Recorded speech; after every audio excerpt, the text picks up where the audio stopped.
kemudian hibah dusun. Hibah dusun. Hibah dusun. Ini saya kira program baru. Ya. Jadi hibah dusun itu nanti tiap dusun akan mendapatkan porsi anggaran, di mana setiap dusun harus mengusulkan kegiatan apa, ya baik fisik maupun non fisik untuk memberdayakan dusun. Jangan top down ya.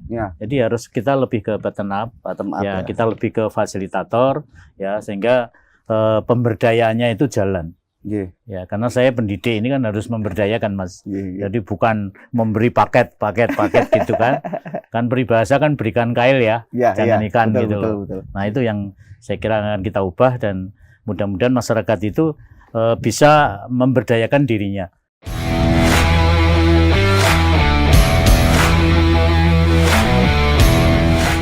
Halo Tribuners, jumpa lagi di Tribun Jogja Road to Pilkada 2024. Kali ini di Pilkada Kabupaten Gunung Kidul. Saya berada di Gunung Api Purba Nglanggeran di Kabupaten Gunung Kidul. Tempatnya luar biasa, sejuk.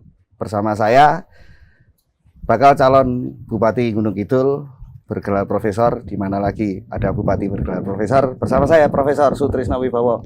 Assalamualaikum warahmatullahi wabarakatuh, Pak. Waalaikumsalam warahmatullahi wabarakatuh. Bapak. Terima kasih, Mas Sigi. Sami-sami. Maaf, Mas Sigit ya. Ya, kita ketemu di Gunung Api Purba. Ya. Tapi kita bukan orang-orang Purba. Orang modern. Ya, kita orang-orang modern ya, generasi X. Kalau panjenengan masih generasi Y ya, atau Z malah. Y. Oh, Y. Artinya meskipun berbeda generasi ya, ini insya Allah kita masih nyambung, karena teknologi. Ya, generasi gitu, sebelumnya, generasi Pak Sutrisno juga tentu melek teknologi ya Pak. Ya, betul. Mengikuti perkembangan zaman. Apa sibuk apa Pak sekarang, Pak? Ya, alhamdulillah saya masih di Sarjana Wiyata Taman Siswa. Ya, masih di Lembaga Akreditasi Perguruan Tinggi bidang pendidikan. Ya, saya juga di Dewan Pengawas Universitas Negeri Gorontalo. Dan narasumber di berbagai perguruan tinggi di berbagai tempat. Saya juga ketua tim pendidikan khas Kejogjaan, Mas. Ya, karena saya ketua Dewan Pendidikan. Dan sekarang keliling, Pak ya? Ya, alhamdulillah. Ini mulai saya kurangi kegiatan yang di luar, saya fokus ke Gunung Kidul, Mas. Ya, termasuk kenapa harus di Nglanggeran, supaya konteks Gunung Kidulnya masuk. Pak Profesor Sutrisno Wibowo ini diusung oleh Partai Gerindra, PKS, Nasdem, ada juga Demokrat dan Prima. Ya, non-parlemennya. Prima. Berapa kursi Pak kalau total, Pak? 20 kursi. 20 kursi. Ya, dominan Pak. Ya, kalau kita hitung, ya itu sudah sekitar 195 suara. Ya, tentu ribu.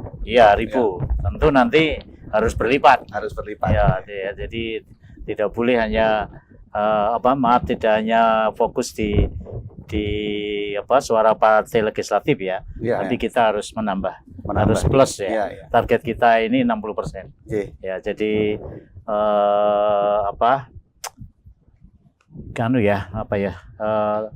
pemilih tetap ya. Ya, pemilih tetap ini kan 615-an ya. Ya, kalau kita 60% itu kan berarti 6 kali 6 ya, sekitar 360 ya. Nah, ini target kita gitulah. Mudah-mudahan ini masyarakat Gunung Kidul ya sudah bisa memilih mana yang terbaik, mana yang bisa membangun Gunung Kidul. Kita sudah pengalaman 3,5 tahun yang lalu, pengalaman sebelumnya, dan ini saya kira saatnya sekarang ini adalah bagaimana membangun Gunung Kidul ya, untuk Gunung Kidul maju dan sejahtera. Bangun desa nganti bangun dusun nganti bangun kutho nganti tumoto. Jadi dusun dibangun, kutho ditoto. Jadi seimbang. Ya, seimbang gitu, Mas. Kalau melihat Pak Sutrisno sekarang, Gunung Kidul sekarang di konteks dusun dan konteks kota, melihat seperti apa Pak kalau Pak Sutrisno itu? Ya, terus terang ini fisik ya. Fisik kita ini masih prihatin, terutama jalan-jalan. Data kita itu sekitar 400 kilo loh, 432 km ini jalan rusak. Ini saya mengutip di media sosial. Ya, data saya di media sosial itu sekitar itu 432 km, dan ini tentu harus menjadi target pertama supaya ekonomi bergerak ya, dengan jalan-jalan yang mulus, ya ini kan akan mendukung kecepatan orang juga ketika transportasi itu lancar ya jalan-jalan halus itu kita harapkan akan mendukung ke ekonomi dan tentu semua desa itu terbuka karena akses itu penting ya untuk ekonomi. Ya ini kebetulan ya, wakilnya target saya nih kontraktor ya Pak. Betul. Jadi saya ini kan ya orang yang peduli pendidikan. Ya bukan ahli pendidikan, tetapi orang yang peduli pendidikan. Ya, dan kebetulan background saya itu adalah pendidikan, ya. Saya profesor, guru besar itu karena pendidikan. Ya, nah, karena saya memiliki komitmen untuk pendidikan, ya tentu sumber daya manusia. Ya, ini wakil saya, Bapak Sumanto SE. Ini adalah backgroundnya kontraktor, sehingga sudah imbang lah. Ya, saya mungkin lebih banyak bagaimana sumber daya manusia, bagaimana pemberdayaan, sementara untuk membangun fisiknya itu Pak Wakil akan lebih menguasai, sehingga bisa klop ya. Ya. Pak Sutrisno, kita ngomongin pendidikan Pak. Ya. Ini di Gunung Kidul. Apa kabar pendidikan di Gunung Kidul Pak? Ya, saya ini kan Ketua Dewan Pendidikan ya Mas. Kalau rapat-rapat itu perengkingan di Gunung Kidul itu ya kalau enggak juara harapan 1 ya juara harapan 2. Nah, juara harapan 1 itu kan berarti peringkat 4 ya. Peringkat 4. Kalau juara harapan 2 itu peringkat 5 ya. Sehingga ini benar-benar memerlukan perhatian untuk meningkatkan kualitas pendidikan. Jadi beberapa sekolah ini baik tingkat SMK, SMA, SMP, SD, apalagi PAUD ya. Ini harus benar-benar kita bergerak ya, hingga pendidikan itu meningkat. Meskipun di kabupaten itu kan PAUD sampai SMP ya, sementara SMK itu kan tetapi kabupaten kan nggak boleh melepaskan. Karena apa? Karena anak-anak yang sekolah itu adalah anak-anak Gunung Kidul. Ya, sehingga harus ada sinergi. Ya, meskipun kewenangan sekolah di provinsi, saya kira pemerintah daerah juga perlu cawe-cawe, bisa memberi beasiswa anak-anak yang sekolah di SMA, yang sekolah di SMK, kemudian anak-anak yang SMK bagaimana nanti melanjutkan, bagaimana juga kalau bekerja kita sediakan lapangan pekerjaan gitu. Ada universitas Pak di sini ya? Ya, alhamdulillah. Sejarahnya gini Mas, tahun 2018 ini kan saya dan Pak Bahron itu kepala dinas. Ya tentu atas izin Bu Bupati ya, Bupati Ngasal itu mendambakan universitas di Gunung Kidul. Karena di Gunung Kidul itu IPM-nya kan rendah. Nah, salah satu itu. Manusia, ya, karena itu kemudian kita punya ide bagaimana kalau kita mendirikan UNY di Gunung Kidul. Nah, gayung bersambut, Pemda menyediakan tanahnya. Ya, saya kan sebagai rektor saat itu tentu menyiapkan akademiknya, lembaganya. Nah, akhirnya ketemu ya, kita survei di beberapa tempat, kemudian ketemu Semanu. Nah, Semanu di Pacarjo, ada lahan sekitar 8,6 hektar ya yang kita pakai, dan kita fokus di vokasi. Jadi di situ adalah fakultas vokasi. Kenapa vokasi? Karena Gunung Kidul ini kan anak-anak itu kan sering ke luar kota ya, kalau sudah SMA, lulus SMK, yang tidak kuliah itu kan terus keluar Jogja, keluar kota ya, keluar Jogja. Tapi ininya bagus loh Pak, kekeluargaannya. Ya betulnya, hanya perlu kita bekali dengan keterampilan. Memang keberhasilan anak Gunung Kidul itu kalau di rantau kan luar biasa karena berjuang ya, kerja keras gitu. Tapi kalau kita kita beri keterampilan, dia akan lebih survive. Jadi dia akan mudah mencari pekerjaan, dan dia mungkin langsung level tengah ya. Jadi kalau SMA kan mulai dari bawah, ini langsung tengah. Sehingga ya cepat. Ini filosofinya, dan sekarang itu tidak kurang 1.600 adik-adik putra Gunung Kidul yang kuliah di Fakultas Vokasi UNY di Semanu. Dan saya sangat bersyukur masyarakat gayung bersambut lah. Jadi universitas ini menyediakan tempat, menyediakan lembaga, sementara masyarakat itu memanfaatkannya. Karena tugas universitas kan tentu tridharma, tentu untuk masyarakat. Nah, ini saya kira sudah merasakan hasilnya. Beberapa yang sudah lulus itu sudah bekerja. Ya, gitu, Pak Sutrisno, ini kan saya bilang pakarnya pendidikan lah Pak Sutrisno. Ya, bukan pakar tetapi lebih ke saja, komitmen saja ya, komitmen untuk mengembangkan pendidikan. Ya, sudah ngelotok lah di luar. Pak, program untuk pendidikan tadi panjang lebar soal pendidikan di Gunung Kidul. Kalau program khusus spesifik dari pasangan Pak Sutrisno dan Pak Semanta apa Pak? Ya, tentu pertama adalah peningkatan kualitas. Jadi pemerataan itu sudah. Jadi saya kira tidak ada anak-anak Gunung Kidul yang tidak menempatkan tempat untuk sekolah. Semuanya sudah tertampung. Nah, PR-nya adalah bagaimana meningkatkan kualitas. Ya, karena itu ya fasilitas pendidikan harus kita tingkatkan, perhatian kepada guru juga harus kita tingkatkan. Ya, kemudian juga peningkatan ya mungkin yang belum S1 mungkin kita S2-kan. Maaf, yang sudah S1 kita S2-kan. Karena kan guru kan minimal harus S1. Iya, S1. Nah, kita harus memilih program. Saya paling tidak setiap sekolah itu satu sekolah 1 atau 2 orang itu lulusan S2. Dan sekarang sudah ada ya. Nanti kita tingkatkan. Ya, saya punya program tiap sekolah itu minimal 2 lah untuk 5 tahun ke depan. Ya, kita minimal 2 di tiap sekolah untuk meningkatkan kualitas pendidikan. Saya punya pengalaman di UNY ketika menjadi wakil rektor, kerjasama dengan Kabupaten Bantul, itu begitu meluluskan para guru S2 di UNY, itu ternyata terdongkrak kualitas pendidikan. Saya percaya dengan guru yang berkualitas akan menghasilkan lulusan yang berkualitas juga. Gitu. Kalau untuk nanti rancangan postur APBD gimana Pak kira-kira? Ya, kan sudah diatur di undang-undang. Kita tinggal melakukan undang-undang saja. Pendidikan kan harus 20%. Ya, tadi saya lanjutkan ya. Selain kualitas ini kan sarana prasarana ya. Jadi gedung di dalamnya ini juga penting ya, kemudian kualitas guru tadi, lalu beasiswa. Jadi pemerintah kan sudah ada KIP. Nanti akan kita lihat kalau ada anak-anak yang kurang mampu ya, sementara KIP sudah terpenuhi, masih ada anak-anak kurang mampu, ya ini nanti Pemda harus menyediakan beasiswa untuk mereka. Pokoknya jangan sampai ada anak sekolah putus karena tidak punya biaya. Saya tanggung lah itu pasti.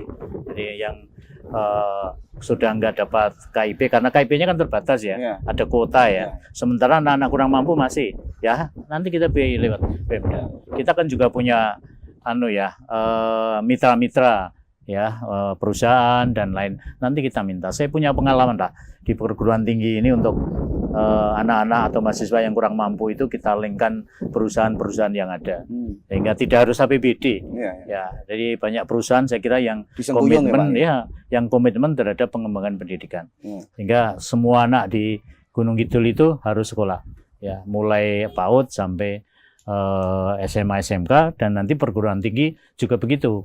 Ya, perguruan tinggi juga kita akan rintis juga untuk mulai memberikan beasiswa juga. Ya, meskipun perguruan tinggi itu kan bukan wilayahnya Pemda, tapi anak-anak itu kan wilayah kita. Betul. Ya, anak-anak Gunung Kidul. Nah, ini anak Gunung Kidul yang kita beri. Ya, Anda kuliah di sana, kita sangoni lah, gitulah. Sangoni itu artinya untuk biaya, bukan untuk beli es gitu loh. Zaman saya itu kalau disangoni orang tua itu ini untuk beli es. Nah, sekarang tidak begitu. Image-nya sangoni itu buat jajan. Iya, bukan begitu, untuk biaya pendidikannya. Mungkin beli pulsa untuk internet belajar ya, kemudian juga sarana-sarana pendidikan ya. Ya, nah, kalau perlu ya biaya itu juga bisa kita bantu dari situ gitu, Mas. Ya. Pak, untuk pendukung pendidikan tadi Pak Sutrisno ngerti soal internet gitu. Ya. Ini cakupan internet di Gunung Kidul? Secara pemerataan ya itu saya lihat sudah. Hanya memang tidak bisa kita pungkiri ya, gunung, pohon tinggi itu menjadi kendala. Ketika pandemi ya, itu kita lihat anak-anak itu di tengah gunung, anak-anak itu memanjat pohon, cari apa? Cari sinyal. Motivasinya sudah boleh ya Pak? Iya, sudah boleh. Bayangkan, ke gunung cari sinyal, naik pohon cari sinyal. Ya, saya juga punya foto yang dia itu belajar di sungai, bawa laptop di sungai. Kenapa di situ? Pak, sinyalnya dapat, sinyalnya bagus, itu kan luar biasa. Dan itu tidak boleh kemudian sekarang kita hentikan, justru kita tingkatkan. Sehingga anak-anak itu selain belajar di sekolah, lewat buku, dan nanti bisa menggunakan sumber-sumber yang lewat internet. Dan saya akan punya program yang yang mungkin ini belum ada, Apa itu, Pak? yaitu e-library. Oh, e-library. E-library. Jadi Elektronik, perpustakaan elektronik lah istilahnya. E-library ya, perpustakaan elektronik. Nanti akan Khusus saya berarti, Pak? khusus Gunung Kidul ya? ya, akan saya launching nanti sebelum kampanye. Uish. Ya, sebelumnya akan saya launching. Saya sudah kerjasama dengan perusahaan, ya nanti kita bantukan. Ya di di sistem itu ada sekian ribu buku. Dan itu bisa diakses oleh warga sekolah. Saya nggak boleh akses berarti, Pak? Boleh, boleh. Boleh. Karena nanti akan kita perluas di kelurahan-kelurahan. Oh. Jadi elektroniknya itu akan kita perluas di kelurahan-kelurahan. Ya, bahkan nanti di baliho-baliho saya, ya ini nanti akan ada barcode. Barcode, bisa di-scan ya, gitu ya? biar di-scan, e-library. Dan untuk baliho itu kan besar ya. Nah, nanti ada barcode-nya di situ, tinggal begini udah muncul. Oh, mau cari buku apa ada di sini. Mungkin ini nggak ada mungkin di Indonesia nggak ada program ini. Ya, ini hanya profesor, Pak. Ya. Ya, saya kira ciri kecendekiaan ya di pendidikan itu kita harus punya inovasi untuk bidang pendidikan gitu. Ya. Dan mendorong tidak hanya ketika sekolah, adik-adik pemuda di kelurahan-kelurahan, bahkan ini untuk semua, Mas, tidak hanya anak-anak. Jadi orang tua kan pendidikan seumur hidup kan. Nah, ini orang tua pun juga bisa melihat ingin buku apa, buku-buku keterampilan ibu-ibu, buku resep-resep. Itu ya tinggal barcode, kemudian bukunya apa, ya tinggal diklik. Oh, ini sebenarnya mungkin misalnya di sini kan coklat ya, coklat. Cara memasak coklat ini tinggal sudah keluar semua. Ini saya kira ciri khusus yang akan nanti saya launching sebelum kampanye. Ini untuk pertama nanti saya akan menyasar sekolah, ya. Kemudian yang kedua adalah nanti masyarakat umum. Nah, ini yang obrolan kita awal tadi, Pak, ini. Pak Soetrisno Wibowo ini generasi dulu, bukan berarti nggak melek teknologi tadi kan. Betul. Artinya tetap mengikuti teknologi, bahkan lebih canggih ini inovasinya e-library. Ya, saya pasca generasi X ya. Ya, tetapi seperti generasi Y. Karena kita biasa main medsos. Ya, ini follower saya sudah sekitar 65.000, Mas. Sudah terbiasa, Pak, dengan medsos sekarang? Sudah terbiasa. Dulu sampai 75.000, tapi saya kan sempat agak off ya. Dan sekarang aktif kembali mulai lagi. Dan disitulah sebenarnya pendidikan itu kan dimanapun. Ki Hajar Dewantara itu kan dimanapun pendidikan berlangsung, lalu setiap orang bisa jadi guru. Nah, itu di medsos itu setiap orang bisa jadi guru. Sehingga kita di media sosial itu yang kita masukkan di situ bukannya status ya. Bagaimana postingan-postingan itu juga menggambarkan bagaimana pendidikan yang kita kemas tidak terlalu gurui lah, tidak terlalu menggurui, tetapi secara umum, dan orang itu kemudian tidak semata-mata akan belajar, ya, tetapi dengan membaca postingan itu sebenarnya belajar. Ini saya kira saya tetap, dan kalau ke depan ini saya tetap akan buka komunikasi di berbagai channel, ya, media sosial. Apa media sosial? Instagram, TikTok, Facebook, Twitter ya. Ya, ini terus ya. Nanti masyarakat bisa komunikasi dengan saya itu 24 jam lewat channel apapun selain langsung dibalas ya, Pak. Ya, selain WA. Percaya bahwa untuk membangun Gunung Kidul itu kan perlu kebersamaan semuanya, dan semua bisa menyampaikan ide. Tidak harus datang, cukup di media sosial saja. Insya Allah saya baca. Ini pengalaman saya sebagai rektor, saya dekat dengan adik-adik mahasiswa karena komunikasinya itu mudah. Nah, dulu Pak Soetrisno itu sempat bikin konser yang luar biasa. Itu termasuk out of the box itu, Pak. Iya, betul. Saat itu kita ya idenya itu nggak serius-serius lah. Itu gimana ya? Apa, Pak, dulu itu, Pak? Iya, gimana ya kalau kita konser tapi supaya menarik mahasiswa berprestasi. Akhirnya pakai IPK. Nanti insya Allah kita di Gunung Kidul pun juga kita akan bikin konser juga. Ya, mungkin tidak perlu bayar ya. Tetapi ada syarat khusus yang sifatnya mendidik. Ini kalah ini Cah Nom ini sama. Bupati ini sudah selangkah lebih maju nih daripada Pak Sutrisno Wibowo. Ini kan kemudian kita mau ngomongin soal sektor lain, Pak. Ada potensi wisata. Gunung Kidul luar biasa kali, Pak, potensi. Betul. Salah satunya ini, Pak, Gunung Api Purba. Kemudian pantai yang tidak dimiliki oleh kabupaten lain di DIY terutama yang pasirnya putih, luar biasa. Betul. Ini pengelolaan gimana, Pak, rencananya? Ya. Ini kita berada di kawasan Langgeran. Kalau ingat lagunya Didi Kempot, nah itu saya kira Gunung Api Purba. Iya, Gunung Api Purba ya. Ini menjadikan Langgeran itu menasional. Ya, kenapa kita di sini? Ya, supaya juga mengingatkan kembali bahwa tidak orang itu akan terheran-heran. Kenapa ada embung di atas gunung? Ya, disinilah Langgeran saya kira kita perbesar ya. Ini kan maaf jalannya tadi kan rusak ya. Nah, insya Allah nanti segera kita perbaiki. Saya punya target jalan rusak itu 2 tahun, Mas. Dan insya Allah 2 tahun itu kita selesaikan. Infrastruktur beres. Iya, infrastruktur beres. Sehingga kita tidak disibukkan jalan-jalan yang kemudian membuat orang itu malas untuk bepergian, yang orang juga lambat, sehingga ini insya Allah saya targetkan 2 tahun itu selesai. Ya, ini menasional loh, Pak. Iya, nah ini sudah menasional, bahkan internasional. Iya, internasional. Gunung Api Purba internasional. Ini kesayangannya Kemenparekraf ini, Pak. Iya, hanya sayangnya aksesnya ya, Mas. Iya, aksesnya nanti kita perbaiki. Saya tadi juga ke sini ada yang sudah halus, tiba-tiba loh kok terputus. Ya, betul. Jadi ragu-ragu, Pak. Apakah terusannya ini atau bukan? Iya, saya juga begitu. Ini bener nggak kita ini jalan Langgeran gitu? Bener, Pak, kata sopir saya gitu. Ya akhirnya ya sudahlah kita sabar. Dalam hati saya nanti langsung saya bangun. Gitu. Dalam hati saya supaya apa? Supaya wisatawan ke sini itu banyak sekali, dan di sebelah ini adalah aula ya. Itu untuk untuk memajang UMKM terutama potensi produk lokal ya, Pak? Ya, potensi lokal, ada coklat, ada emping pisang. Tadi kita juga makan kue bolu ya. Bolu. Nah, ini beberapa produk di sekitar Langgeran itu sudah tertata di sini. Dan ini juga online.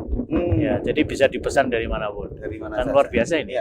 Jadi meskipun di daerah seperti ini, di desa seperti ini online, kan luar biasa. Ya.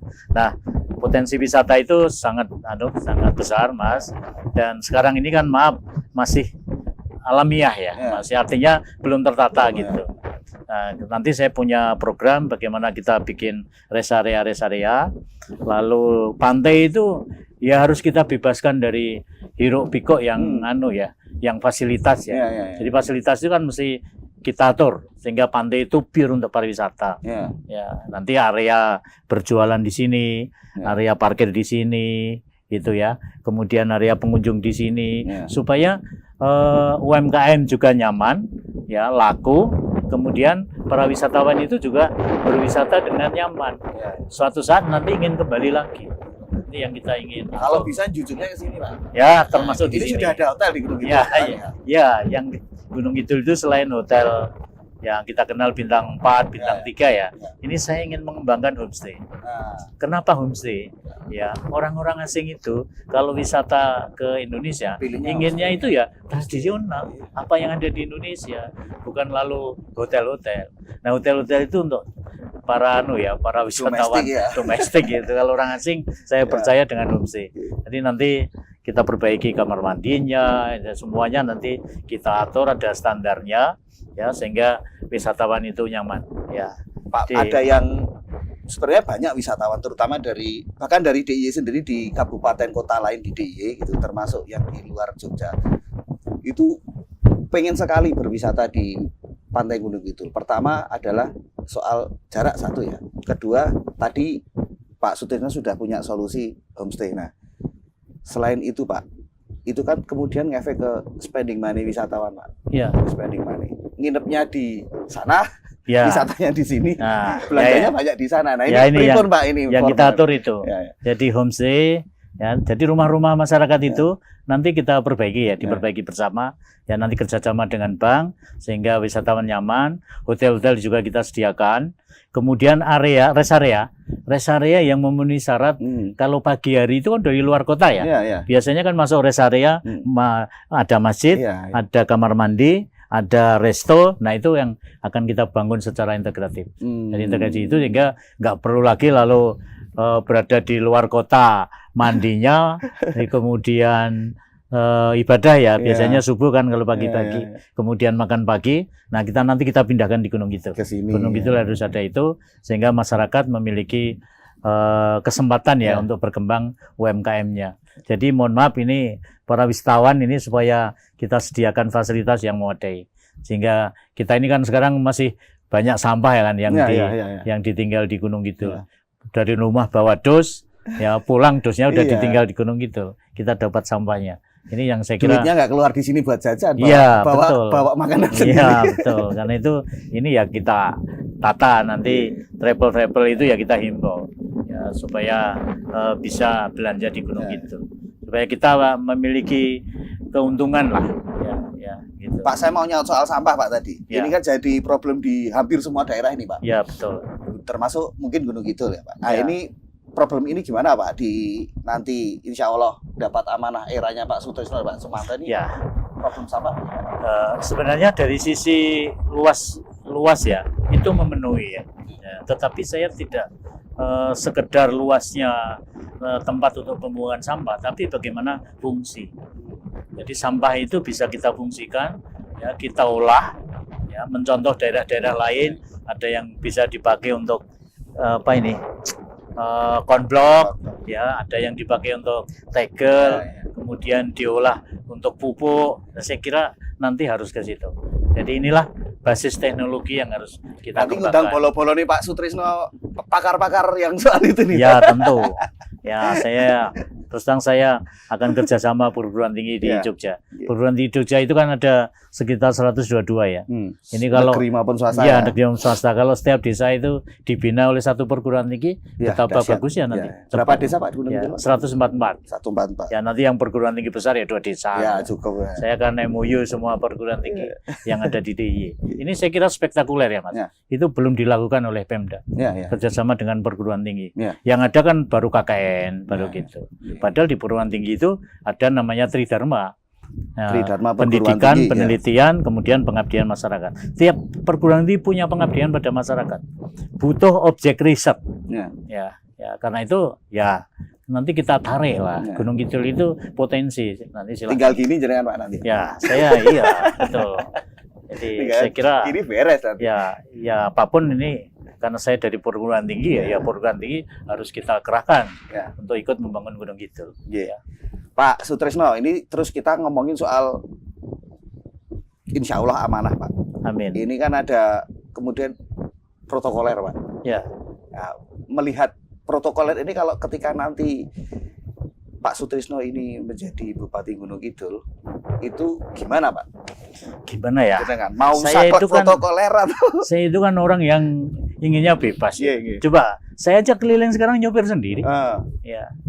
Ya kadang-kadang dengan sopir. Dengan sopir ini kan baru-baru saja. Kemanapun saya sopir sendiri. Karena bahkan malam pulang jam 11 dari Gunung Kidul.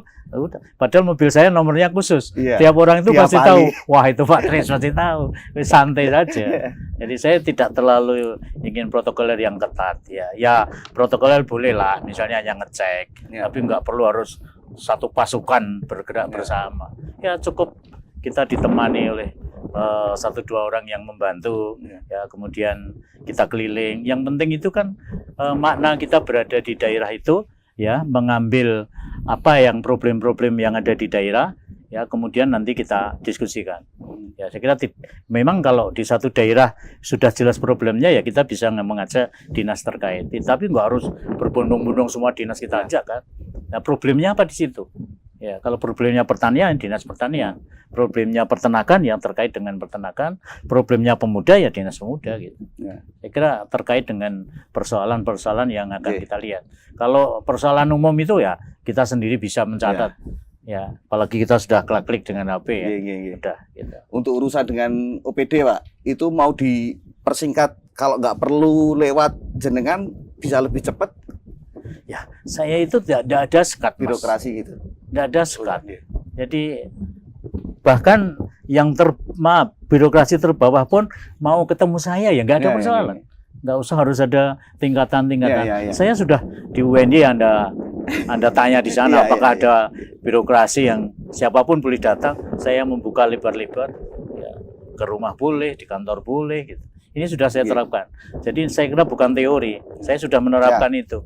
Ya, kenapa para mahasiswa dekat, dosen dekat? Ya karena saya terbuka. Ya, saya terbuka dan komunikasi itu enak. Gitu. Dan kita ingin memecahkan masalah kan harus bersama. Iya. Saya nggak bisa sendiri ya. Iya. Jadi harus bersama-sama. Adik-adik mahasiswa ketika jadi rektor, ya kita berembuk bersama, Iya. kita atasi bersama. Nanti juga begitu. Jadi warga masyarakat itu ya kita ajak bersama, kita pecahkan bersama. Jangan top down ya. Ya. Jadi harus kita lebih ke bottom up, ya, kita lebih ke fasilitator, ya, sehingga pemberdayaannya itu jalan. Iya. Ya, karena saya pendidik ini kan harus memberdayakan, Mas. Iya. Jadi bukan memberi paket gitu kan.